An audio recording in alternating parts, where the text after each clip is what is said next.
Rain hammered the camp like a drum of war, turning the dirt into a cold black river under their feet. The floodlights burned white against the darkness, erasing every shadow and every place to hide. Private Nakamura Aiko stood in a line with 8 other women, shivering so hard her teeth clicked. Their uniforms were shredded, soaked through, caked with ash and jungle mud. They were no longer soldiers, only survivors waiting to learn if survival was a mistake. A voice, harsh, foreign, unmistakable, barked across the yard. "Remove everything." Aiko's breath stopped. The others heard it too, even without understanding the words. The tone was enough. They had been warned. If the Americans do not kill you, they will shame you first. And shame, they had been taught, is a death of the soul. Hands trembled. Stomachs nodded. Some stared forward in numb shock.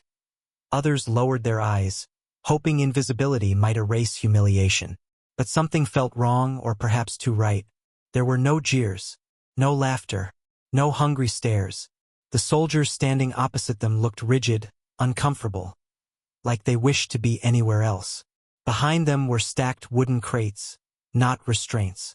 Blankets and folded fabric lay inside, untouched. Aiko expected to lose everything, but not like this. She braced for violation. Instead, she was walking into a test of something far stranger. A test of whether the enemy would become the monster she had been trained to fear, or something she had never been allowed to imagine. They had been running for nearly 3 days when the jungle finally closed its hand around them. The last order they heard before communications died was simple: fall back, regroup, delay capture at all cost. But no one said what to do when delay became impossible. No one explained what surrender looked like when surrender meant dishonor, and dishonor meant worse than death. When the women's squad first felt the tremor in the earth, not artillery, but footsteps, they froze. Aiko remembered gripping her rifle even though she could barely lift it. She had not eaten a full meal in nearly a week. Salt stains crusted her skin where tears had dried days earlier. Exhaustion had turned her body into a uniform of pain. But the soldiers approaching were not theirs. The helmets were American. They emerged not like hunters, but like men who had already seen too much death for triumph to feel like victory. Their rifles were raised not in execution but procedure. Aiko didn't understand the difference yet. The squad's captain, already wounded, tried to lift her weapon in one last gesture of defiance. It slipped from her hands before she could fire. She collapsed in mud, choking back a sob. That was the moment surrender stopped being a threat and became a fact. Somewhere inside Aiko's chest, something cracked. The Americans did not rush them. They did not cheer. They simply moved in as if capturing a handful of starving, blood-spattered women was not conquest, only logistics. Tags were pulled from belts, weapons confiscated, personal effects taken. Aiko's hands shook when an American soldier removed the last thing tying her to identity. The stitched name stripped from what remained of her uniform. Felt like being erased. She told herself not to cry. A different fear began to grow. A slower one. More poisonous. If they don't kill us, then what are they planning to do with us? One of the Americans held up a gloved hand, gesturing for them to line up. Aiko noticed how he didn't meet their eyes. The gesture was clinical, like handling something fragile, not inferior. That frightened her more than hatred ever could. The inspection started small. Pockets turned out, boots removed to check for blades, belts cut to prevent strangulation or suicide. In her exhaustion, Aiko barely processed it. But then a translator, a local conscripted into Allied service, appeared, soaked from the rain, and the tone of the night changed. His words were not gentle. "You will be taken for full inspection," he said in broken Japanese. "Everything must be verified. Everything." The women stiffened. Full inspection. The phrase hung in the air like a blade. Rumor had always filled the gap where truth was forbidden to enter. They had heard stories, or what they believed were stories, of captives stripped, photographed, humiliated until their spirits shattered. They would not simply die. They would be destroyed first. The march to the clearing felt like a funeral procession. Every step was a countdown. When the floodlights came into view, Tall iron towers driving night backward, bathing the clearing in surgical brightness. Several of the women stopped walking altogether. It looked less like a prisoner camp, more like a stage. For what? Punishment? Display? Shame? The translator pointed ahead. Over there. You will wait. They prepare. Prepare what? Aiko's stomach twisted. This was no longer confiscation. This was something deeper. Something meant to strip not their weapons but their last piece of control. She wrapped her arms over her chest like armor. The guard at the gate motioned again. Forward. Into the light. And with every step, a question hammered in her skull. Is this where dignity ends? She did not know yet that the answer waiting for her was far stranger than the fear she carried. The rain did not let up. It slid down their faces like a second skin, blurring vision, gluing fabric to their bodies until the uniforms felt less like clothing and more like a barrier dissolving stitch by stitch. Aiko kept her head low as they were arranged in a new line beside the processing tent, the bright floodlights making them feel naked long before anyone touched them. The Americans spoke to each other in clipped sentences, trading orders and checklists. The women couldn't understand a single word, which made every gesture feel sharper, more dangerous. One soldier unfolded a clipboard and pointed down the list. Another nodded grimly and moved toward the crates.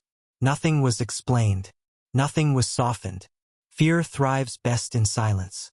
Aiko could feel the other women breathing too fast, breaths shallow and panicked. They were trained to endure pain. But shame was unendurable. Their commanders drilled it into them. Death is not the worst thing that can happen to you. This whatever inspection meant, might be. Meanwhile, on the opposite side of the clearing, the American guards were tense for an entirely different reason. They weren't preparing to humiliate anyone.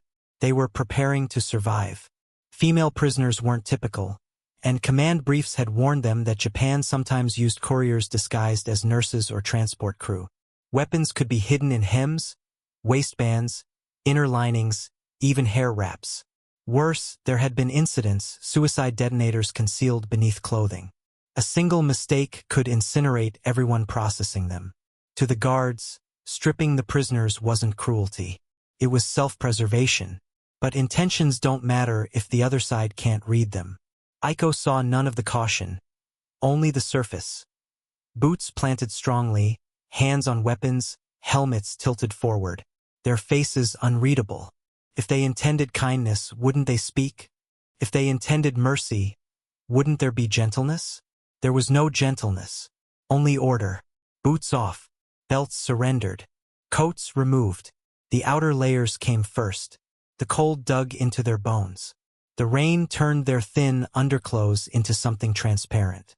Several of the women pressed their arms across their bodies instinctively, as though that could shield them from what might come next.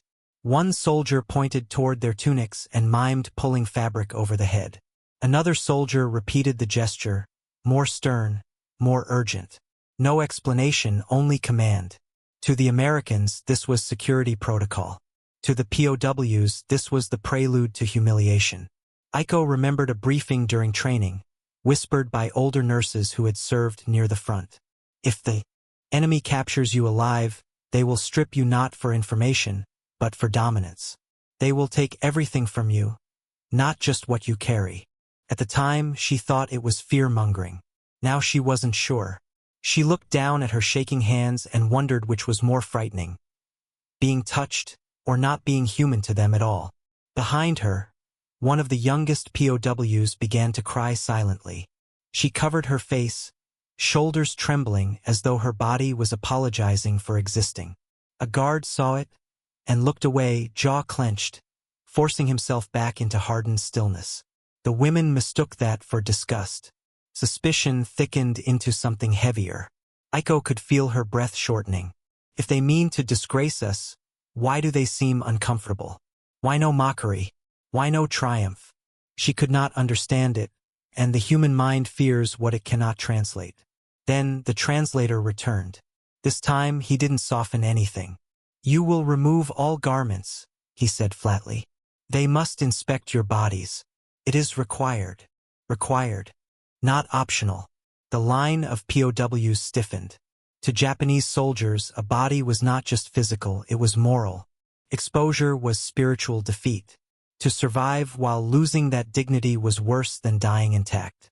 Several looked away, blinking rapidly to force tears back into their eyes. Crying was weakness. Weakness was collapse. Collapse was dishonor. The translator continued, voice mechanical, as if he did not dare interpret tone. You may not refuse. He might as well have said your fate is sealed. The Americans did not hear the women's inner unraveling. They only saw compliance slow, hesitation rising, hands paralyzed halfway to fabric. One officer frowned. If they stalled too long, protocol required escalation, restraints, forced compliance. Not because they wanted it, because security manuals demanded verification to prevent sabotage. He didn't want to escalate, but he couldn't allow risk. Rain drummed louder. A clap of thunder rolled above them like a verdict waiting to fall. The lieutenant, still watching from behind the line, lowered his head slightly. He didn't pity them, not yet, but he recognized their fear. It wasn't the fear of captured soldiers. It was the fear of being broken. He turned to the sergeant at his side. A quiet exchange passed between them. Just a few words, one grim nod. Then the clipboard closed. Clicked shut with a sound that cut through the rain like a blade. The sergeant stepped forward and delivered the final order, the one that would push the women across their last threshold of certainty.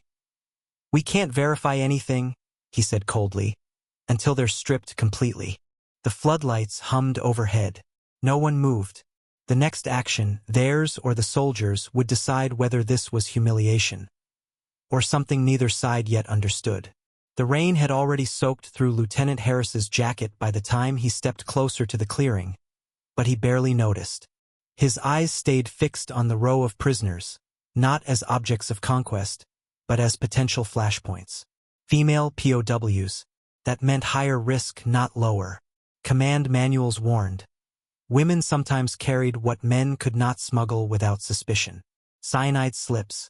Needles hidden under cloth. Signal wires sewn inside seams. Suicide charges strapped to the stomach. He wasn't afraid of what these women were. He was afraid of what they might be hiding. War rewires instinct. From where he stood, looking across the floodlit yard, he didn't see trembling shame. He saw hesitation that could mask intent. A delayed explosion looks a lot like panic. He remembered the last time a harmless captive was processed. The medic leaned in to check her injuries. She detonated a charge hidden beneath her wrappings. 3 men died in a single heartbeat. He had been the one who had to identify them afterward.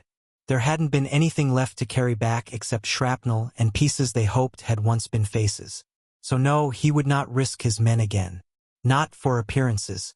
Security came first, even if they hated him for it. Yet, as he observed the scene, a shift stirred in him. These women weren't defiant. They weren't trying to mislead anyone. They looked like people trapped between terror and exhaustion, not operatives waiting to trigger death. They looked like people bracing for violation, not interrogation. And that realization hit him harder than he expected. Why? Because fear of pain was normal. But fear of shame, that was different. That was raw, personal. He could see them shivering. Not just from the rain, but from anticipation of what they thought was coming. He saw a young girl, barely older than 18, fold her arms across her chest like she was trying to shrink herself out of existence. Another woman clenched her jaw so tight her shoulders trembled. And the one in the center, Aiko, though he didn't yet know her name, stood like someone holding the last fragile piece of herself together with will alone. What did they think he was? A monster? A captor hungry for humiliation? He wondered, had someone told them that's what Americans were like? He gave a subtle nod to the sergeant. Wait. Not cancel. Not soften. Just wait. He had to think. There are 2 kinds of power in war. The power to break and the power to choose not to. Most soldiers never get to use the second kind. He stepped forward, stopping just far enough that the women could see his face. Not close enough to intimidate, but close enough that they could read his expression. Rain traced slow lines down his cheeks like ghostly fingerprints. What he saw in their eyes struck him harder than any battlefield shell. They weren't afraid of death. They were afraid of being unmade. To them, this wasn't inspection, it was erasure. He turned away for a moment, jaw tight. If he broke protocol, he risked reprisal. If he pressed forward without adapting, if their terror escalated, someone might snap. Desperation is a violent animal. Panic creates chaos faster than any bullet. He looked down at the clipboard in his hand. There had to be a way to do this without turning them into shattered glass. Behind him, his men waited for an order. The safe order was the cruel one. Strip them fast, process them coldly, move on. But something in him rebelled. Not softness, not pity, recognition. These weren't soldiers now. They were frightened human beings who had nothing left to defend themselves except dignity. He glanced toward the crates, the clean garments waiting. They had been prepared long before he arrived, standard protocol for POW processing after search. Clothing was not a reward. It was procedure. But the women didn't know that. And if they had no way of knowing, then fear would fill the silence. He realized the most dangerous thing in the clearing wasn't explosives. It was misunderstanding. A single wrong assumption could turn this into catastrophe. Lightning cracked behind the clouds, turning the sky into a white flash of bone. The guards tensed. The prisoners did not flinch. Dread had already carried them past the point where thunder mattered. Harris exhaled. Then he made the smallest decision, but in war, small mercies are tectonic shifts. He would follow procedure, but he would change how it was carried out.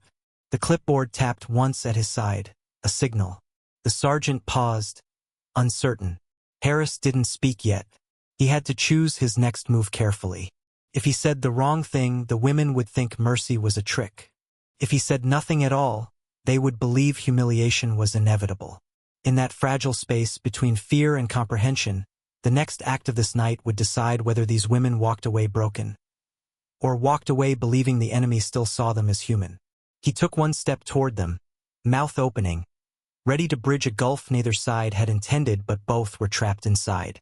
But before he could speak, one of the women squeezed her eyes shut and reached trembling fingers toward her collar. She thought the moment had come. She thought she had no choice. And Harris suddenly understood. If he didn't stop this now, whatever happened next would scar them far deeper than war ever had. Lieutenant Harris raised a hand sharply. Stop! The word cut through the clearing like a blade severing a noose. His sergeant froze. The women froze. Even the rain seemed to hesitate for a heartbeat. Aiko's fingers, curled in the fabric at her throat, trembled and loosened. Harris turned to the translator. Tell them to wait. The command was relayed. The women didn't understand why, but the pause felt like the ground itself had caught them before the fall. Harris stepped closer. Not enough to loom, just enough to be seen clearly. His posture was still military, still guarded, but the edge of force had lifted from his stance. The prisoners didn't know it yet, but the moment had already shifted. He spoke in low English to his sergeant. We do this right, and we do it with respect. Ice front. No gawking. No spectacle. The sergeant blinked, surprised, then nodded with slow, thoughtful understanding. The men behind him straightened, discomfort turning into a kind of solemn discipline. Not embarrassment, not cruelty, containment with dignity. The translator swallowed, then began relaying new instructions. They will give you clean clothes. The women stared back in shock. Not humiliation, not punishment, replacement. The translator struggled to find the right phrasing. His Japanese wasn't elegant, but the meaning was unmistakable. They were not being stripped to be degraded. They were being restored to something cleaner than the battlefield had left them. Some of the women looked at him in disbelief. Mercy in war was not something Japanese training allowed them to imagine. Mercy from the enemy, least of all. Harris signaled to the quartermaster team at the crates. They opened them, and instead of restraints or chains, blankets were retrieved first. Heavy wool, thick, warm, meant not for control but for privacy. One by one, the blankets were draped over their shoulders before anything else was removed. The guards turned their backs, forming a human wall facing outward. a barrier against eyes, not a cage. The women didn't know what to do at first. They were still shaking, but the shaking had changed flavor. It was not dread anymore. It was disorientation, disbelief. Shame dissolving so slowly it didn't know how to leave the body. Harris didn't speak to them. He didn't need to. What mattered was what he refused to let happen. In a war that had taken millions of lives, he chose, quietly, not to take their dignity with it. Aiko looked at the blanket folded across her chest and felt something break open inside her. Not fear this time, a loosening. A breath she hadn't allowed herself in days. For the first time since capture, she raised her eyes and saw that none of the Americans were looking at her body. They were looking at the line, guarding, not devouring. The message was silent but unmistakable. You are still human here. The inspection still had to happen. The war could not pause for tenderness. But it was done with the blanket shielding them as clothing came off piece by piece. What might have been a spectacle became simply procedure. And with every second that passed without violation, something began to shift inside the women. Not trust, but the first faint outline of safety. One guard, older than the rest, placed a folded uniform carefully on a bench beside the nearest POW, as though it were fragile instead of military standard issue. He stepped back immediately, eyes front again. The young girl who had been silently crying pressed her face into the blanket, shoulders shaking. Not now from terror, but from relief too impossible to contain quietly. Aiko felt her throat tighten. She had prepared herself for degradation. She had hardened herself for humiliation. She had armored against cruelty. She had not armored for kindness. Kindness, when the enemy holds power, is more destabilizing than fear. And as the last layer of soiled clothing was exchanged for clean fabric, something irreversible took root in the clearing. Not victory, not surrender, but a recognition neither side had intended. By the time the new garments were fully in place, the women were still prisoners, but no longer broken. Harris gave one last order to his men, a quiet one. Let them step out when they're ready. No bark, no force, permission. Aiko stepped forward first, blanket still wrapped around her like a final shield. She met Harris's eyes, unsure what to feel except the overwhelming weight of everything that did not happen. She did not bow. She did not speak. But for the first time since capture, she allowed herself a breath that did not tremble. There was no applause, no cinematic music, no witness to the moral turn except the rain and the silence. But in that silence lived the entire twist. The enemy she feared did not become the monster she was promised. And that realization, not the new clothes, was what restored her humanity. Because war can take everything, but dignity only disappears when someone chooses to steal it. Harris did not. The floodlights dimmed hours later, but the memory of them stayed burned into Aiko's mind like an imprint that would never fade. She sat beneath a canvas awning now, wrapped in the wool blanket that still held some faint trace of soap from the laundry. The night was quieter here, away from the clearing, yet her pulse hadn't fully settled. Mercy, she was realizing, is heavier to process than cruelty. Cruelty you prepare for. Kindness you are never ready to receive. She stared at her new uniform, coarse, oversized, foreign, yet somehow gentler than anything she had worn in months. Her old clothing had been a shell of duty. This one was a shell of survival. She expected humiliation. She received shelter. What did that make her now? A prisoner? A survivor? Or something suspended uneasily between the two? The women sat close together, no longer gripping each other like they might fall off the earth if they let go. They were not safe. Captivity is never safety, but they were not prey. That alone altered the air around them. Across the camp, Harris walked alone near the wire perimeter, arms crossed, head lowered as if replaying the night in his own mind. He had not done anything heroic. He had simply refused to turn fear into cruelty. But war twists scale. Sometimes restraint is the only heroism left. He didn't know their stories. He didn't know which of them had treated enemy dead, which had carried orders, which had carried grief. But he knew this much. They had already lost everything once. He would not be the one to make them lose what remained. For the rest of the night, The guards rotated without incident. No panic. No escalation. What could have ended in terror settled into uneasy stillness. One moment of human decency had defused a psychological bomb none of them could see, but all had felt. Aiko watched Harris at a distance, puzzling over him. Why show mercy when he didn't have to? What did he think he protected, us or his own country's honor? Or is dignity something that defends itself when someone chooses not to crush it? She didn't know that before the war he had studied law, that he believed rank was not a license over another human being, only a shield. She didn't know the names of the men he lost, the reason he feared hidden weapons more than hostility. She only saw restraint where she expected violation. Kindness confuses people who prepared to die. The longer she sat beneath the awning, the more her thoughts drifted from what might have been done to me to what wasn't done and why. Hours later, as the storm finally thinned into light drizzle, the translator returned to distribute rice rations. He seemed less mechanical now, as though even he felt the shift in atmosphere. When he handed Aiko her tin bowl, he spoke softly. "They gave you clothes," he said. "Most camps wouldn't have bothered." Aiko looked at him, uncertain. "Why?" she whispered. The translator paused, searching for words he wasn't trained to give.